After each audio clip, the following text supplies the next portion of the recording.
Olá pessoal, vamos ver as funções trigonomêtricas inversas. Então, primeiramente, nós vamos ver a função inversa da função seno.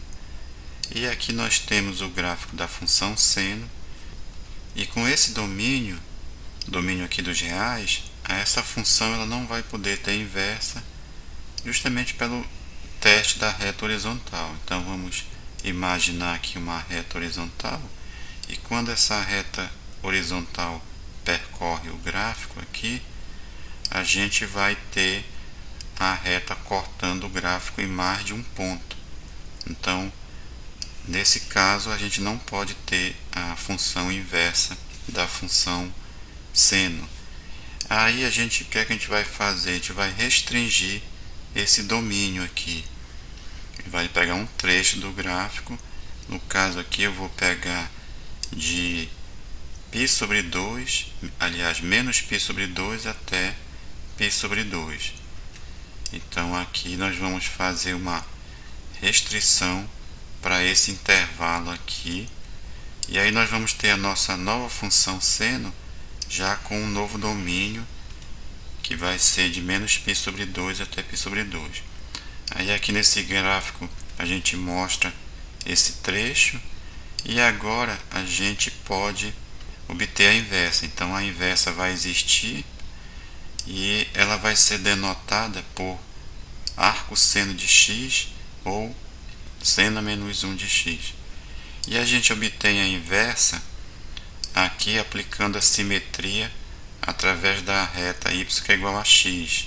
Daí a gente faz a simetria em relação a essa reta e obtém um gráfico mais ou menos com esse aspecto.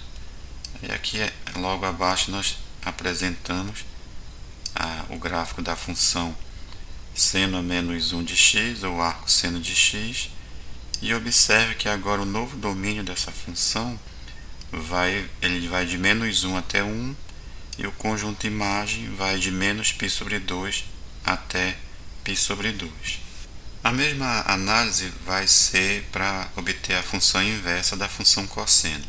Então aqui nós temos o gráfico da função cosseno e novamente pelo teste da reta horizontal não vai ser possível a gente obter a inversa, justamente porque a reta ela vai intersectar, né, o gráfico em mais de um ponto. Então não é possível obter a inversa dessa forma. O que a gente vai fazer é restringir o domínio. Aí no caso aqui a escolha que a gente vai fazer vai ser de 0 até o π. Então aqui nosso domínio vai ficar de 0 até π e o nosso gráfico vai ter esse trecho aqui de gráfico. Então nosso domínio fica restrito a 0 até π. E aqui nós temos o trecho do gráfico. E agora aqui a gente já pode aplicar o teste da reta horizontal e observe que a reta sempre vai tocar o gráfico em um só ponto. Então nós vamos ter a inversa. Agora a inversa de f ela vai existir e ela vai ser denotada por arco cosseno de x. A gente vai ler dessa forma: arco cosseno de x ou cosseno a menos 1 de x. E aí a partir do gráfico do cosseno de x a gente pode obter a inversa aplicando uma simetria em relação à reta y que é igual a x. Então aqui a gente aplica uma simetria em relação a essa reta. Aí a gente vai obter um gráfico mais ou menos com esse aspecto aqui. E ele aqui é mostrado, né, nessa figura. Então esse gráfico aqui ele vai ser o gráfico de cosseno menos 1 de x ou arco cosseno de x.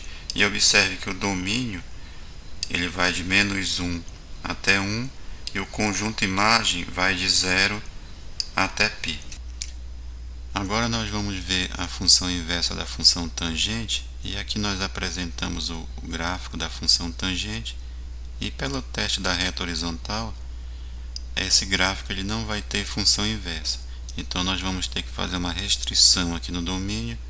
Aí no caso nós vamos restringir o domínio de menos π sobre 2 até π sobre 2, o intervalo aberto de menos π sobre 2 até π sobre 2. Então, aqui embaixo nós vamos ter já esse gráfico restrito, e com essa restrição do domínio, essa função aqui ela vai ter inversa. Então, a inversa da função tangente a gente vai denotar por arco tangente de x, ou tangente a menos 1 de x. E para obter o gráfico da função inversa, nós vamos fazer aqui uma reflexão desse gráfico em relação à reta y que é igual a x. Então, nós vamos obter um gráfico que vai ter mais ou menos essa forma aqui. E logo aqui ele é mostrado de forma mais limpa. Observe que o domínio dessa função arco tangente de x, ele vai ser os reais. A imagem vai ser o intervalo aberto de menos π sobre 2 até π sobre 2. E observe que a gente vai ter duas retas aqui horizontais, que elas vão ser assíntotas horizontais, que é a y que é igual a π sobre 2 e y que é igual a menos π sobre 2. Dessa forma, nós terminamos as principais funções trigonométricas inversas. Ainda temos outras, da cossecante, cotangente e secante, mas as principais são essas. Então, ficamos por aqui. Até a próxima e obrigado.